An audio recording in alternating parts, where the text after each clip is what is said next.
My name is Daniel Mercer. I'm 79 years old. I've been calm for as long as I can remember, and now that most of my life is behind me, I can see what that calm cost me.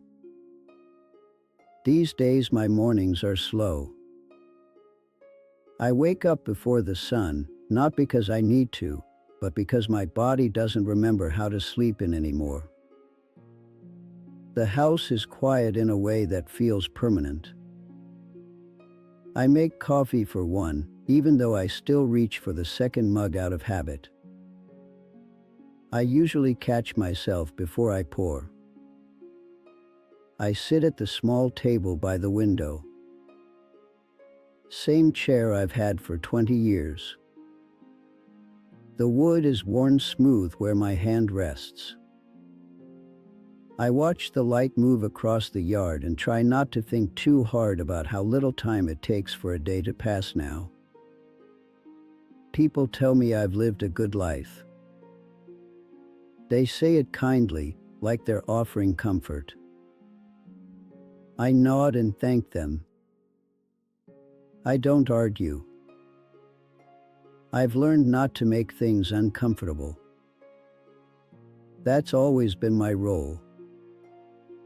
The calm one. The steady one. The one who didn't rock the boat. For 41 years, I was the person everyone leaned on. At work. At home. In my family. If there was tension, I smoothed it over. If there was anger, I absorbed it. If someone needed something done, I quietly did it.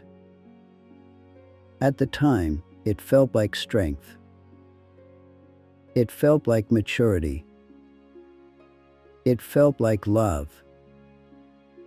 I didn't see the damage while it was happening. None of it was loud. None of it looked like a mistake. When I was young, in my 20s, I wasn't unhappy. I wasn't miserable. I was practical. I had a decent job at an insurance firm downtown. It wasn't exciting, but it was stable. Stability mattered back then. We were taught that. I met my wife, Eleanor, at a friend's birthday dinner. She laughed easily. I remember that. She wasn't dramatic. She had a soft way of asking questions, like she really wanted to know the answers. That felt safe to me. We married when I was 27. She was 25. We rented a small apartment with thin walls and neighbors who argued loudly at night. We used to lie in bed listening and promise we'd never be like that. I meant it. When our first child was born, I took extra shifts. It seemed like the responsible thing to do. Eleanor was tired, and I wanted to help in the way I knew how. I brought home money. I stayed calm when things got stressful. I didn't complain. I told myself that was what being a good husband looked like. At work, I became known as dependable. I didn't push for promotions, but they came anyway. People trusted me because I didn't make waves. I handled conflicts quietly, behind closed doors. I listened more than I spoke. I was proud of that reputation. At home, when Eleanor was overwhelmed, I told her it would be okay. When the kids were loud or difficult, I stayed even. I rarely raised my voice. I rarely raised any concern at all. If something bothered me, I swallowed it. There was always another bill to pay, another deadline, another reason not to make things harder. I thought I was choosing peace. The years moved like that. School mornings, packed lunches, evening news playing in the background while Eleanor folded laundry and I went over paperwork at the table. Conversations about feelings were brief. Not avoided exactly. Just postponed. There was always tomorrow. I missed things, but they didn't feel like losses at the time. A school play I couldn't attend because of a meeting that ran late. A weekend trip Eleanor wanted to take that I said we could do another time.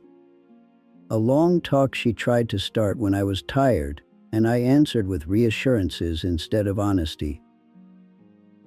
She would look at me sometimes, like she was waiting for something more. I never knew what to give her.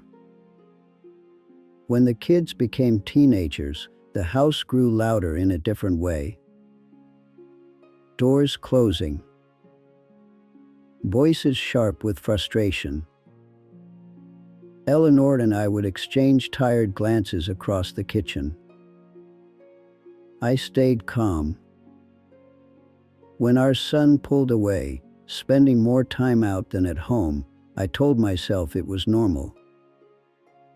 When our daughter stopped telling us about her days, I assumed she needed space. I didn't push. I didn't ask hard questions. I didn't want to add pressure. Years later, I realized silence can be its own kind of pressure. Eleanor started changing in her 40s. She grew quieter, not withdrawn exactly, but distant. She took up gardening and spent long hours in the yard. When I joined her, we talked about the weather, the plants, the neighbors. We didn't talk about us. I remember one evening, after the kids had both moved out, she asked me if I was happy. It caught me off guard. I said yes, because I thought I was supposed to be. I had everything I'd worked for.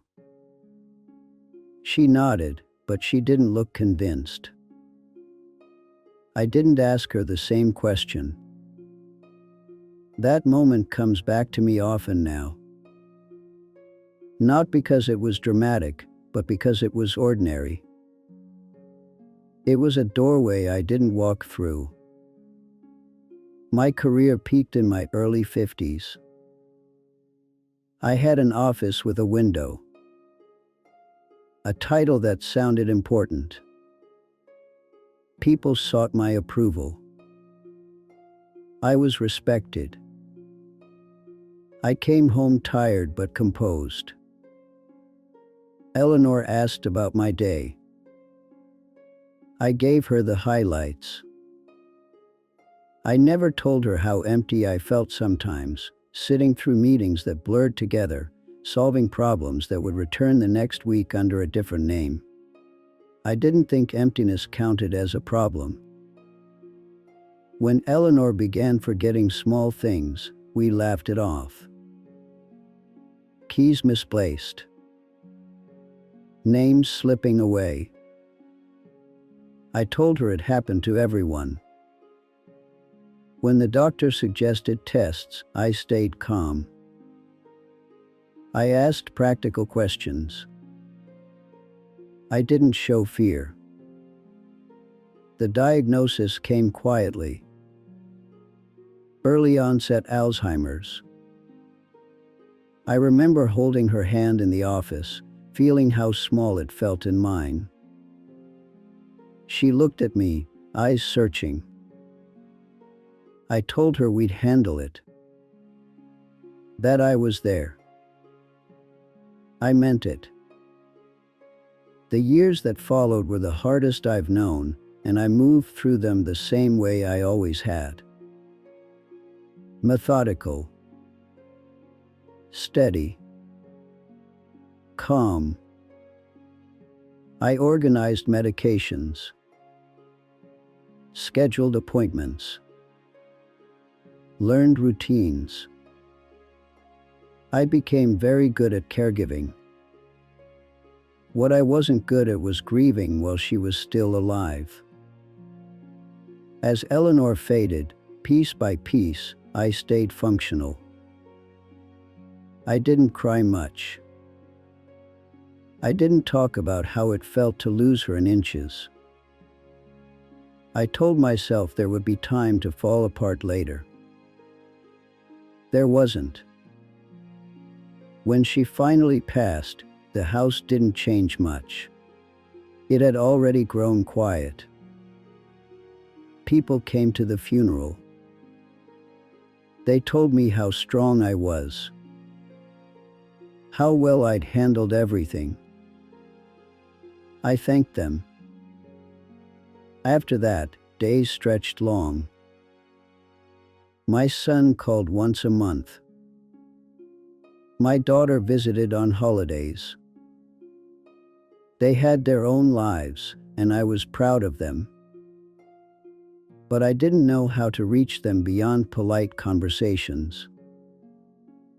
I had spent so long being the calm presence that I didn't know how to be anything else. I realized then that calm can be a wall. And I had built it brick by brick. Retirement didn't feel like freedom. It felt like being left alone with thoughts I'd avoided for decades. Without work to organize my time, memories crept in. I thought about all the conversations I'd postponed. All the moments I'd softened instead of entered fully. All the times I chose to be agreeable instead of present. I started noticing how little space I took up in people's memories. At gatherings, stories were told about bolder relatives, louder friends.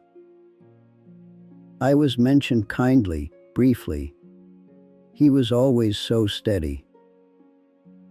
That was my legacy.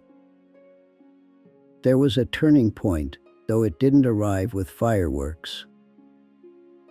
It came on a Tuesday afternoon, sitting across from my daughter at a cafe. She was talking about her job, her children. I listened, nodded, asked the usual questions. Then she paused and looked at me, really looked at me, and said, "Dad, I wish I knew you better." She didn't say it angrily. She said it softly, almost sadly. I felt something crack open inside me then. Not loudly. Just enough to let air in. I wanted to tell her everything. About the fears I'd carried. The doubts. The love I didn't know how to show. But the words felt foreign in my mouth. I told her I loved her. She smiled. We finished our coffee. That was it. What can't be fixed now is simple and devastating. Time doesn't circle back. Relationships don't reset. People don't get second childhoods where they can be known in a different way. Eleanor is gone. The version of my children who needed me is gone. The man I might have been if I'd allowed myself to feel deeply, openly, is gone. I don't say this with bitterness. Just clarity. If you're listening to this and you're younger than me, I'm not here to warn you or instruct you. I don't believe life works that way. But I will tell you what I wish I had understood sooner. calm is not the same as connection. Being dependable is not the same as being known. You can meet every obligation and still miss your life. I thought I was buying time by postponing discomfort. I was spending it. Now my days are quiet in a way that feels final. I tend the yard Eleanor once loved. I keep the house tidy. I speak to neighbors politely. I do the crossword most mornings.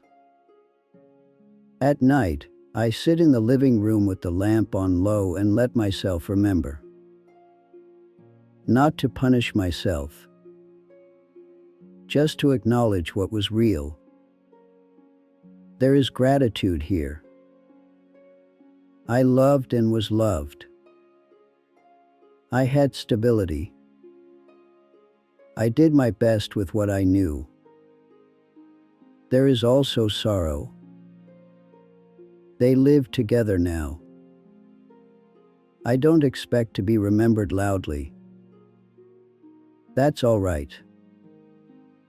I'm learning to accept the shape of my life as it is, not as I imagined it would look from the outside. If this meant something to you, if it stirred a quiet thought you've been avoiding, you don't need to act on it immediately. Just don't forget it the way I forgot so many things, assuming they'd wait. As for me, I'll finish my coffee. I'll watch the light move across the floor. I'll hold what's left gently. That's all I have now. And for the first time, I'm not rushing past it.